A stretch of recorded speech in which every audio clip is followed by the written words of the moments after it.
Undang-Undang Ketenagakerjaan tersebut tidak ada diatur yang menyarankan perusahaan menahan ijazah si pekerjanya.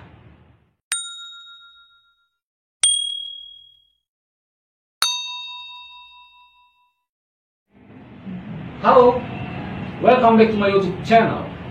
Bersama dengan aku, Rizwandi Syanipa. Salam, mari semangat, kedepankan hukum.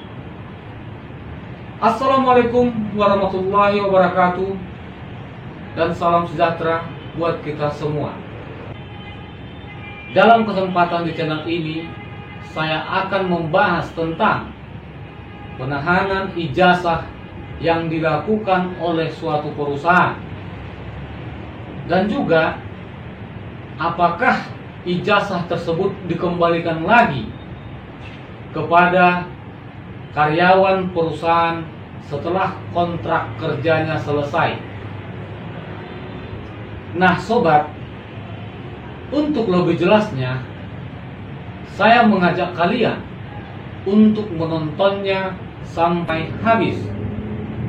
Dan jangan di skip dulu, karena pembahasan ini sangat penting, bermanfaat, dan menarik buat kalian ketahui bersama.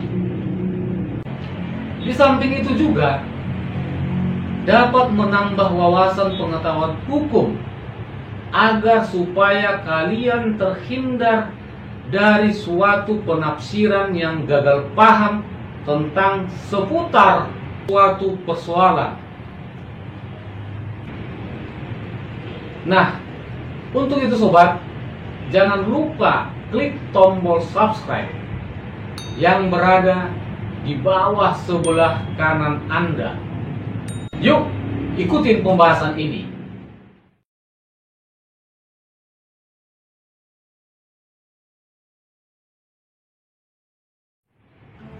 Sebelumnya, saya akan terlebih dahulu menjelaskan apa itu ijazah, karena ijazah itu sifatnya sangat penting, baik untuk ajang membuktikan intelektualitas seseorang, juga sebagai ajang untuk melanjutkan pendidikan ke jenjang setinggi-tingginya.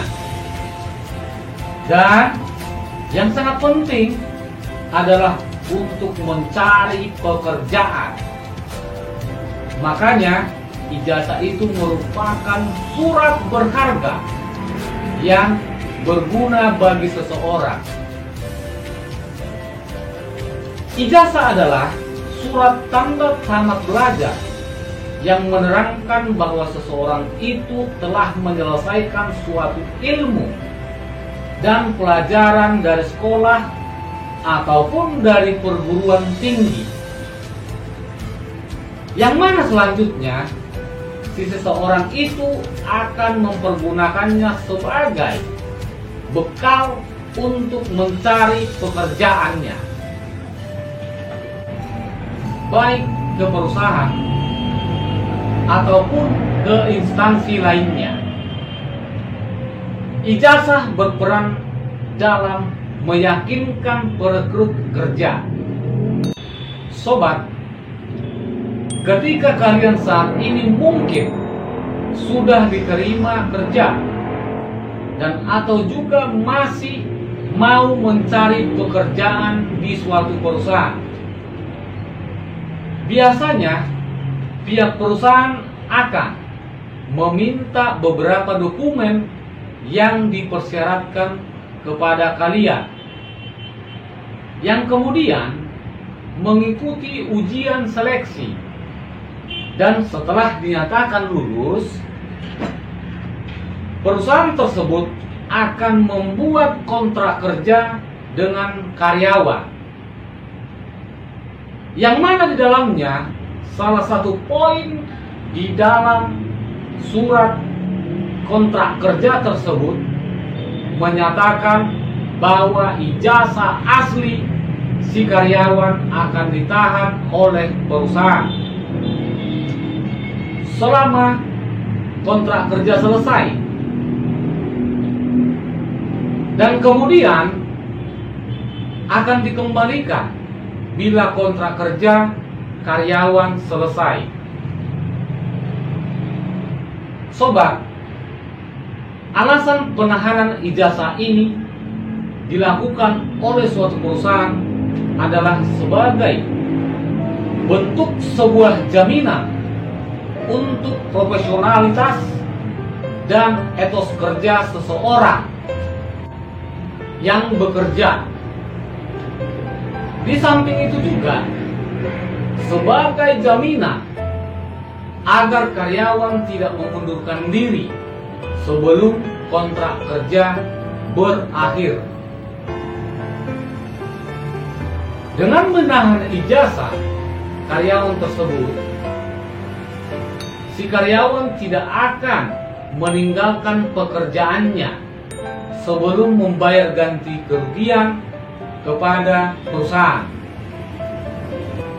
Maka oleh karenanya, perusahaan menerapkannya untuk membuat karyawan berpikir dua kali sebelum memutuskan perjanjian sepihak. Untuk lebih jelasnya, mari kita mengacu kepada undang-undangnya, yakni Undang-Undang Nomor 13 Tahun 2003 tentang Ketenagakerjaan. Nah, di dalam Undang-Undang Ketenagakerjaan tersebut tidak ada diatur yang menyarankan perusahaan menahan ijazah si pekerjanya. Jadi, secara hukum, penahanan ijazah itu dimungkinkan di dalam perjanjian kerja.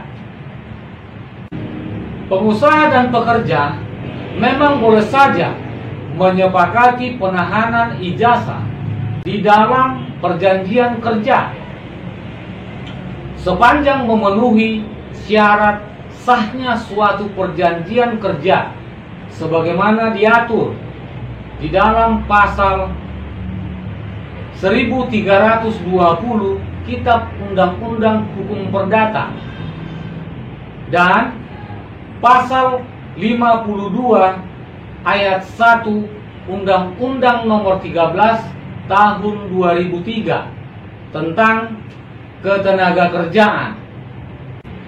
Untuk lebih kalian pahami, saya akan menyampaikan bunyi isi di dalam pasal 1320 Kitab Undang-Undang Hukum Perdata untuk sebagai wujud dalam melakukan kesepakatan, yakni sepakat mereka yang mengikatkan dirinya. Yang kedua, kecakapan untuk membuat suatu perikatan. Yang ketiga, suatu hal tertentu dan suatu sebab yang halal. Sedangkan di dalam bunyi pasal 52 ayat 1 Undang-Undang Ketenagakerjaan menjelaskan hampir sama dengan bunyi pasal 1320 Kitab Undang-Undang Hukum Perdata. Nah, dalam hal ini juga saya akan menyampaikan bunyi pasal 52 itu yang menerangkan adanya kesepakatan antara kedua belah pihak. Yang kedua, adanya kemampuan kecakapan para pihak dalam melakukan perbuatan hukum. Yang keempat, adanya pekerjaan yang diperjanjikan. Jadi, kontrak kerja atau perjanjian kerja yang dibuat secara sah oleh para pihak menurut pasal 1338 Kitab Undang-Undang Hukum Perdata berlaku sebagai undang-undang bagi mereka yang membuatnya,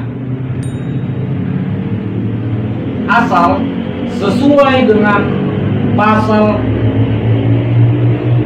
1320 Kitab Undang-Undang Hukum Perdata dan pasal 52 Undang-Undang Ketenagakerjaan.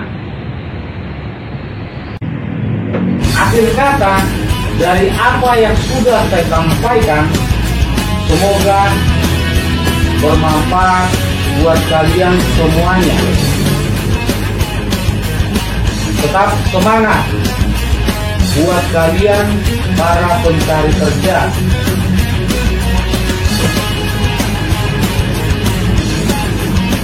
Ingat, harus kita tekankan di dalam hidup kita ini, ora labora. Salam. Terima kasih. Tunggu channel saya berikutnya. Tetap saya ingatkan kepada kalian untuk tetap subscribe channel ini untuk dapat mengikuti channel-channel saya berikutnya.